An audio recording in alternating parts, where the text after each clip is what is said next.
iPhone 12 mini. Tadinya saya mau cerita banyak tentang handphone ini dan cerita banyak tentang pengalaman saya yang akhirnya kembali menggunakan produknya Apple setelah lebih kurang 7 tahun saya nggak pakai. Tapi saya keburu males. Buat kalian yang mungkin ngikutin saya di Instagram, tahu alasannya.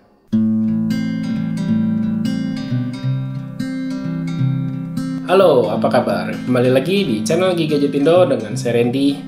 Ya, jadi saya kemarin kan ikut PO iPhone 12 mini dan ini adalah PO pertama dan sekaligus bakal jadi PO terakhir saya untuk produknya iPhone di Indonesia. Jadi, saya ada beberapa hal yang kecewa dari mekanisme pre-order ini dan bahkan handphone yang saya pre-order sampai detik ini tanggal 24 Desember saya syuting ini 12.32 waktu Indonesia Tengah belum datang juga. Ini iPhone 12 mini ini saya beli akhirnya di Erafone, saya beli lagi. Nah, beberapa poin yang membuat saya kecewa dari sistem pre-order ini adalah yang pertama, ini memang mungkin kesalahan saya yang nggak begitu notice mengenai tanggal pengiriman dari si barangnya. Jadi barang ini di PO iPhone 12 itu di PO pada tanggal 11 Desember 2020 dan dikirimkan di tanggal 18 pas first sale. Jadi si tanggalannya itu ada tanggal 11 itu tanggal pre-order dan juga tanggal 18 tanggal first sale.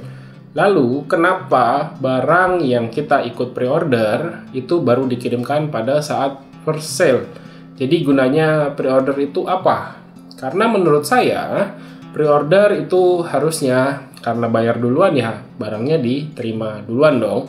Jadi kayak contohnya Xiaomi kemarin Mi 10T series itu pre-order kalau nggak salah saya tanggal 8. Kemudian beberapa teman reviewer lain itu tanggal 10 atau tanggal 12 itu udah megang si handphonenya dan first sale-nya sendiri itu kan di tanggal 15. Nah ini pre-order kita ikut di tanggal 11. Barang dikirimkan juga di tanggal 18 pada saat first sale. Jadi menurut saya keuntungan dari pre-order sendiri apa? Selain bisa milih warna. Ya warna pun pas saya kemarin beli itu beberapa susah karena website dari iBox sendiri keburu down. Terus kalau yang bilang bang pada tanggal first sale itu diutamakan yang pre-order untuk belinya. Ya itu saya nggak bisa percaya 100% benar karena beberapa teman reviewer lain juga beli jadi nggak ikutan PO, beli di hari H datang ke iBox dapat. Terus ada toko dekat rumah saya, toko handphone kecil itu pada hari tanggal 18 pagi dia udah posting jualan iPhone 12 series resmi dan lengkap itu sejak tanggal 18 pagi. Jadi ya balik lagi saya malas. Kenapa kayak gitu sih mekanismenya untuk pre-order? Saran saya ya kalau pre-order duluan bayar ya duluan diterima dong. Begitu. Itu karena selisih 7 hari di bisnis. Ya YouTube itu all about bisnis ya karena uang belasan juta tadi selisih 7 hari ya mending saya bikin video yang lain. Dan nanti pas hari H baru saya beli si handphonenya ini di hari first sale-nya. Dan berikutnya gimana sih nasib iPhone 12 series 12 mini yang saya ikut pre-order? Itu saya belinya di Shopee, terus saya pilih ekspedisi Shopee Express dan Shopee Express ternyata meneruskan pengirimannya ke si cepat. Jadi sampai detik ini balik lagi ini tanggal 24 Desember barang belum juga saya terima. Bolak-balik saya konfirmasi ke jasa pengirimannya ke si cepat, mereka belum tahu keberadaan si iPhone 12 mini saya ada di mana.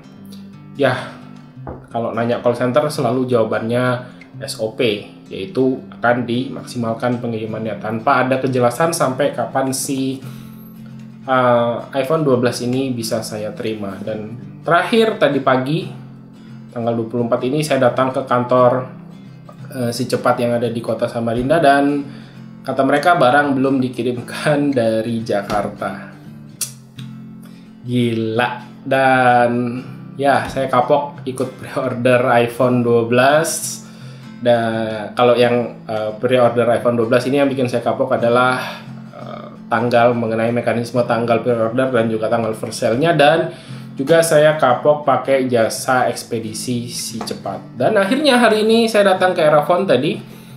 Ternyata ini ready dan stoknya cukup banyak, warnanya juga cukup lengkap. Yang kosong itu beberapa varian favorit aja, kayak iPhone 12 Pro warna grafit sama biru ya. Itu kosong, selebihnya itu lengkap warnanya. Kita bisa dapetin itu dengan mudah.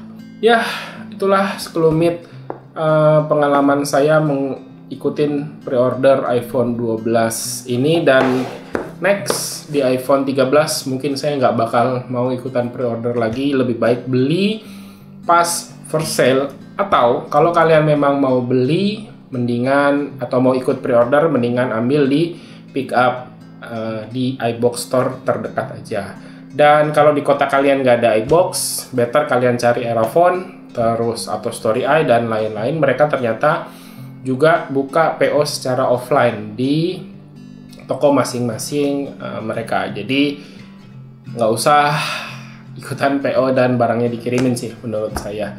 Karena ternyata banyak juga yang kecewa mengenai mekanisme pre-order seperti ini. Ada Tangan Belang, Bang Tira itu dia kecewa dengan mekanisme pengirimannya. Terus ada juga Gadget Boy yang setahu saya dia di Jakarta, itu barang baru diterima di hari Minggu.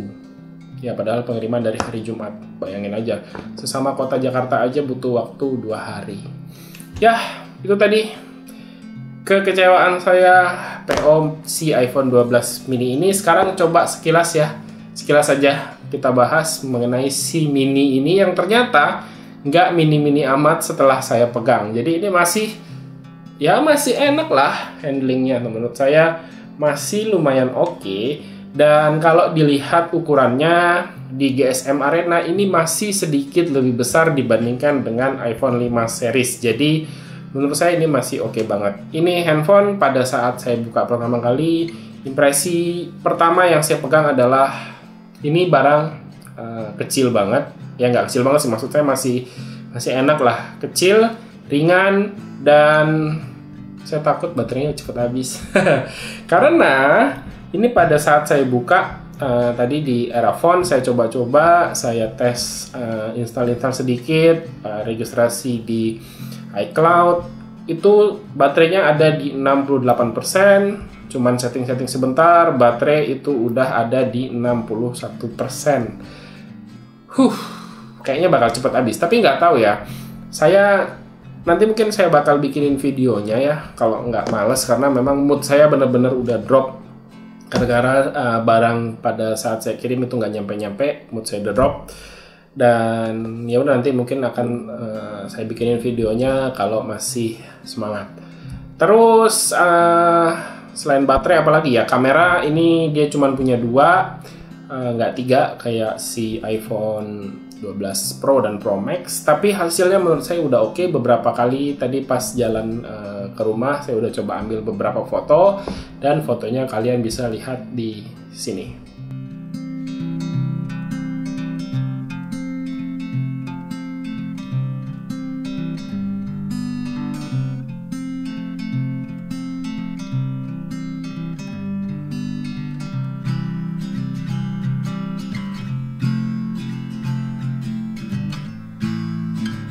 Ya, jadi sedikit cerita aja, saya dulu pernah pakai beberapa tahun yang lalu, itu mungkin sekitar 7 tahunan yang lalu kayaknya, pernah pakai iPod generasi 2, pernah pakai iPhone 3G, dan itu nggak berlangsung lama, saya nggak betah, sekitar 1 bulanan aja saya beli lalu dijual, karena memang menurut saya waktu itu Android lebih enak buat dipakai. Jadi sejak 2013 sampai detik ini saya tidak pernah lagi menggunakan produknya Apple, iPhone, nggak pernah sama sekali. Saya lebih menggunakan Android.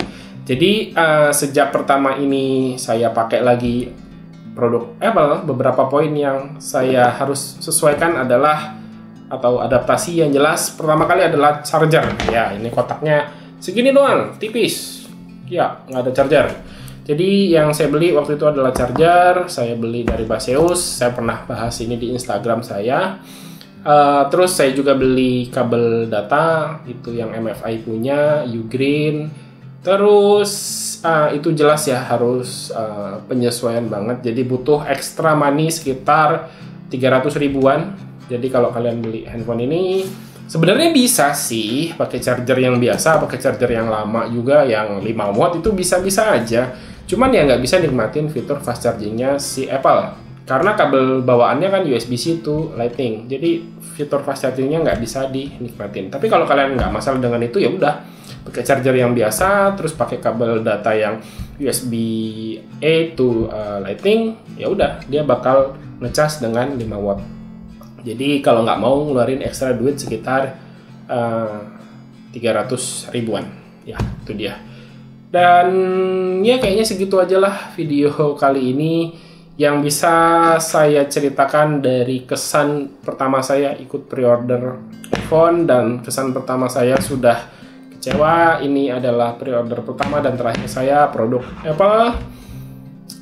Oke, gitu aja ya. Terima kasih buat yang udah nonton. Silahkan like dan share video ini jika menurut kalian video ini bermanfaat. Randy pamit, sampai jumpa di video berikutnya. Yuk, bye-bye.